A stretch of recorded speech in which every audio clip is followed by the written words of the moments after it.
হযরত আব্দুল্লাহ ইবনে আউফ রাদিয়াল্লাহু তাআলা আনহু বর্ণনা করেন যে রাসূলুল্লাহ সাল্লাল্লাহু আলাইহি সাল্লাম ইরশাদ করিয়াছেন, আল্লাহর কসম, আমি তোমাদের ব্যাপারে অভাব অনাটনের ভয় করি না, এবং এই ব্যাপারে ভয় করি যে দুনিয়া তোমাদের উপর বিস্তৃত করিয়া দেওয়া হয়, যেমন তোমাদের পূর্ববর্তী লোকের উপর বিস্তৃত করিয়া দেওয়া হইয়াছিল।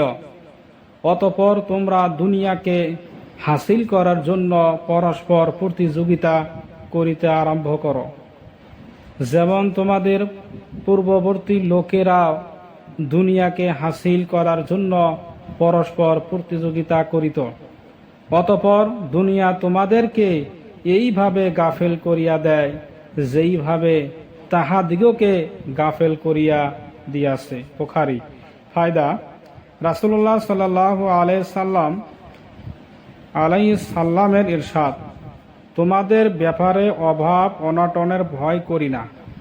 ইহার অর্থ এই যে তোমাদের উপর অভাব অনটন আসিবে না, অথবা এই অর্থ যে অভাব অনটন এই পরিমাণ পেরেশানি ও ক্ষতির কারণ নহে যে পরিমাণ দুনিয়ার সচ্ছলতা পেরেশানি ও ক্ষতির কারণ।